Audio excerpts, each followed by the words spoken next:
the most, talagang elaborate comprehensive coverage sa papacy ni Pope Francis. Nandun yung mga si John Allen, yung mga wala kong pangalan sa media. So, nandoon sila sa, nauna silang dumating sa Villamor Air Base. What is the international media saying about this Pope so far? Like, what does John Allen say? I'm sure you follow him. I wasn't able to interview him, pero yung sa ibang mga journalists, yung sabi niya, he remains a Pope of surprises. Oo nga eh. Nagugulat kami. Nagulat ako kahapon. Doon sa kalagitnaan ng crowd sa Luneta, parang ayaw pa niyang umalis. Napansin mo, Father Joe? Nagtagal pa siya at umikot siya at Jesus Mariosep.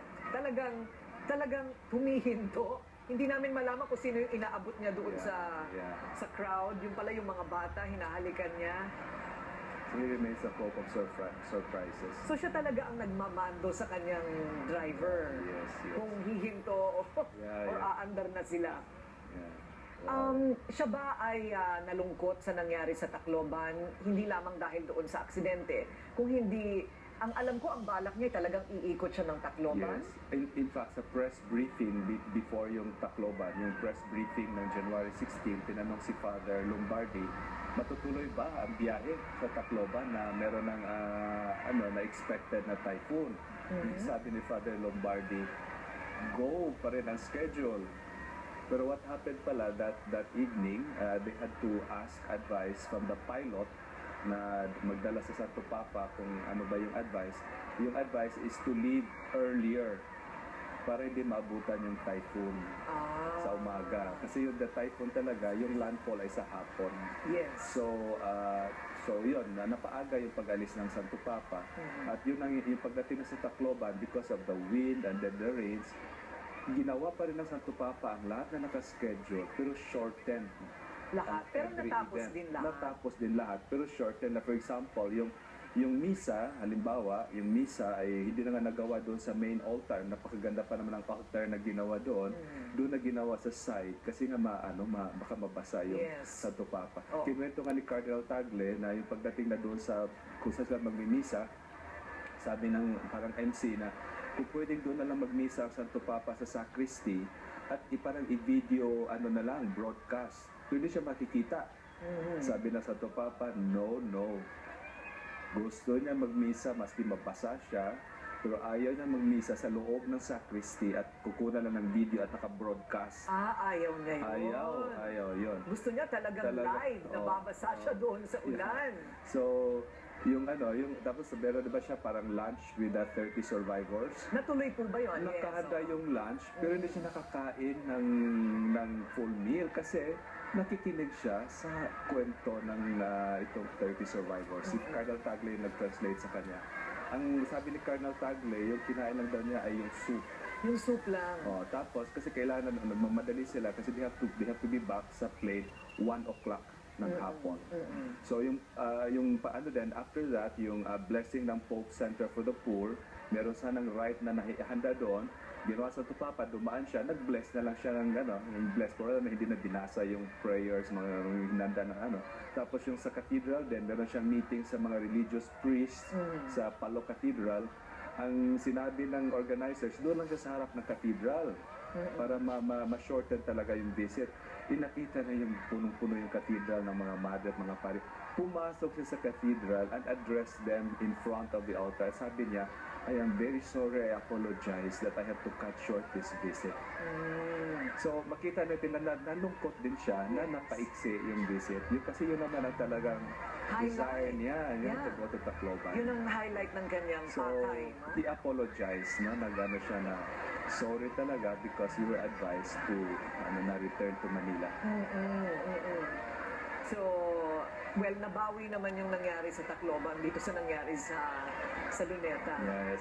The messages of everyone who spoke, ayan, may tinatawag si Santo Papa.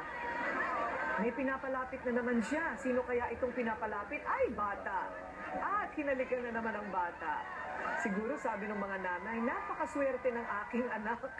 Siguro ito'y suswertihin na habang buhay. Alam mo naman ang Pilipino, Tatlong bata. Oo. At siya mismo ang nagtatawag, mga kaibigan, no? Ng mga nanay na ilapit ang kanilang mga anak sa kanya. Nakatawa ko rin kasi noong 1995, kay Pope John Paul naman, pagpunta, yung tinataas ng mga tao, mga rosaries. Oo. Ngayon, ang mga cellphones, Oo mga nga. tablets, nakakatawa, no? Oo. Iba na yung ibang generation na ito. I Correct. think that's also part of the Francis effect now. Bakit Yes. napakalawak ang kanyang effect is because of the social media. Because of social media, pero wag nating kaligtaan na meron ding Grabe. babala si Pope Francis Yes, tungkol oo. sa modernong teknolohiya. Not to become youth museums by having more information na wala namang action. Yes. So yun ang challenge ni Pope sa mga young people, not to just accumulate information and knowledge, but to become wise persons, being able to use their knowledge wisely. Ayun. Yes. Oo nga, sabi nga niya, hindi na daw nag-uusap-usap ang magpapamilya kasi nakatingin na lang sa mga gadget. Oo, yun ni Pope Francis na maganda yung kanyang image na sana naman yung ating mga kabataan hindi maging museum lang ng information, Yes. kundi maging wise persons. Oh, and to act, no? And to Yes, act yes. on what they know. Yung nangyari ngayon, Father Joe, na pinatigil na naman niya yung kanyang Pope Mobile para basbasan ng mga tao at hawakan ng mga bata halikan. He does this everywhere, Yes, ginawa sa din lahat ng niya. kanyang puntahan. Yes. Kailangan niya may talagang connection with the people. That's really face-to-face encounter. Ano ang kanyang balak pagdating niya ng Roma, pahinga muna, pero ang sabi po ninyo sa amin kanina, bibiyahe siya ulit ng Setyembre Para yan, mayroon nakaschedule na visit to the US. to the US. Yes. Is it a state visit? Because ano siya yun ang unang visit niya sa US. Pero yung merong big event sa US, yung World Meeting of Families.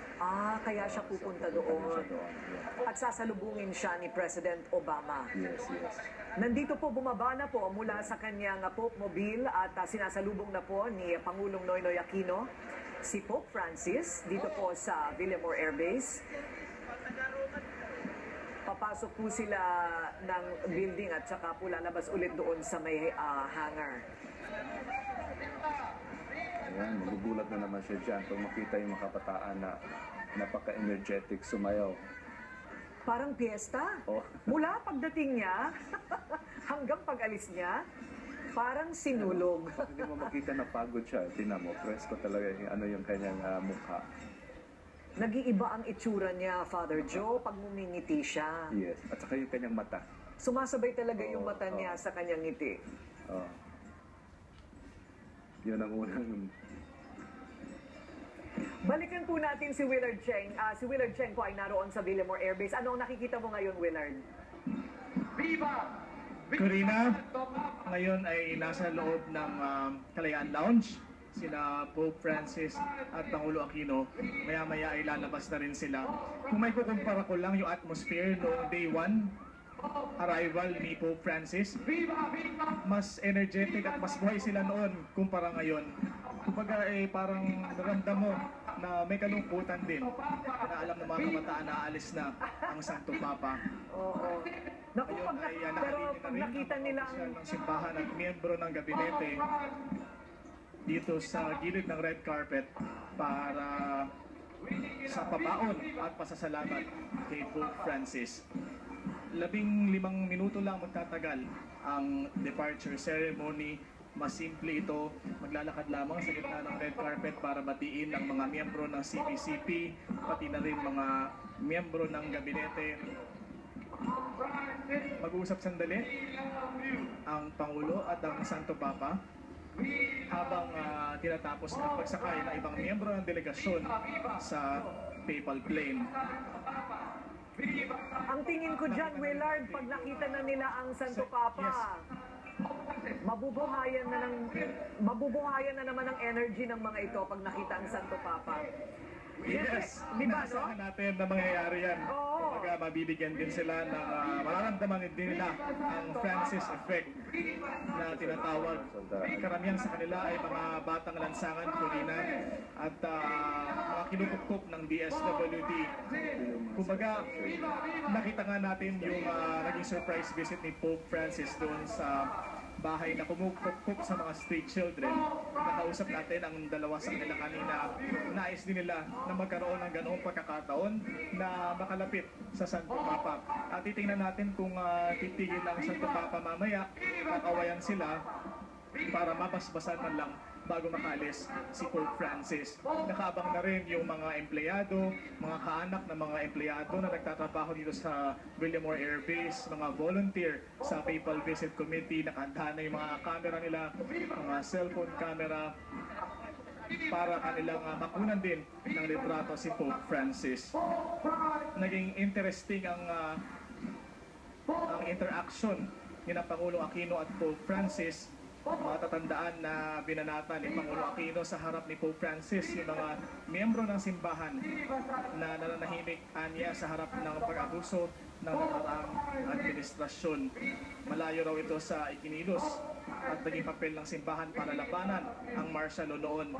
Pero hiniwalay ni Pangulong Aquino si Pope Francis sa kanila at pinuri ang Santo Papa sa kakayahan daw nitong pagkaisahin ang mga nananampalataya. Pero umaasa pa rin siya kung madadagdagan ang mga kakampi niya mula sa hanay ng simbahan. Sa parehong pagtitipon sa palasyo, binanggit ng Santo Papa ang karapatan ng tao na mabuhay, maging ang mga hindi pa ipinapanganak.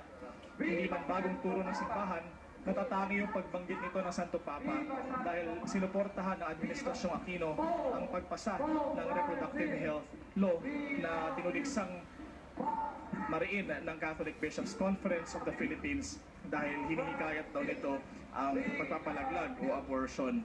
Sa harap ng mga banta, nanawagan si Pope Francis na dapat daw suportahan ang mga pamilya na humubog sa kagandahang asal ng mga bata. Ngayon ay sinisigaw ng kabataan, Pope Francis, we love you, Viva Santo Papa. Sinasalamin ang mensahe na nais ihatid ng sambayanang Pilipino sa Santo Papa. Maikliman ang naging panahon ng pagbisita niya, 5 araw lang, naging malaki naman ang epekto ng kanyang mensahe sa lahat. Okay, Willard, babalikan ka namin sa ilang saglit lamang. Father Joe, itong kanina may binabanggit ka sa nakikita mo, ano, yung mga bandila may iba-ibang kulay. It's like an aqua, yellow, and white. Ano ba ang... I think those are the colors of the Argentinian flag, I think. I see. Para... And then this yellow naman and white with the tiara and the 2 keys, ito naman yung Vatican flag. Ang Vatikano ay isang estado, Isang no? estado. Ito Pinakamaliit na estado sa buong mundo. sa buong mundo. Kaya state visit ito dahil siya ang pinuno ng estadong ito. Yes. Hiwalay ito sa Roma. Hiwalay ito sa Roma. Yes, Kasi noon naman, sa history of the church, buong Roma was owned by the papacy. Pero noong 1871, nagkaroon ng creation ng Italian Republic. Kaya nahiwalay na yung nagkaroon ng tinatawag na Republican State, yung Italy. At nahiwalay na ngayon sa church. Ang Vatican. So ang naiwan na lang sa teritoryo ng simbahan na noon ay buong Roma at parts of Italy, ay yun na lang maliit na 64 hectares sa Vatican State. Vatican State, yun. Itong sinasabi po natin na send-off committee, yung nakita po natin, yan po'y pinili talaga ng mga miyembro ng simbahan. Well, merong ano yan, Corina din, meron din sa government kasi nga sa mga pagpahanda sa mga meetings na ito, merong church side, meron din government side. So siguro karamihan dito sa mga delegates galing ito sa government, like yung sa Department of Social Welfare and Services, para ito yata yung mga kabataan na nandoon. Kasi yung napansin ko, yung sa pagdating, ano yung karamihan from the church groups. Ayun, nandiyan na si Holy Father. At ito na po yung opisyal na delegasyon na magpapaalam sa Santo Papa. Tinatanong ako na isang Vatican official, bakit kinukuha yung kamay ng mga Pinoy? Sabi ko, yun ang mano po. That's our sign of reverence and respect for a holy person at saka yung mga elders. So what a wonderful gesture. Sabi niya. Sabi ng mga, kasi yung ibang mga foreigners, Hindi nila alam. Hindi naman nakikita sa ibang bansa yun dito sa Oo nga. Pilipinas. So ito ay reaksyon ng international media. Bakit daw kinukuha ang Yung kamay. yung gano'n, no? Hindi ba nagulat si Santo Papa kung bakit tayo nagmamano? Well, siguro sinabihan na siya ni Cardinal Tagle na yun ang usual. Kasi pati yung mga pare na members ng delegation, pag malaman ng pare, kinukuha yung kamay. Kinukuha na rin ang kamay. Pero dapat ba talagang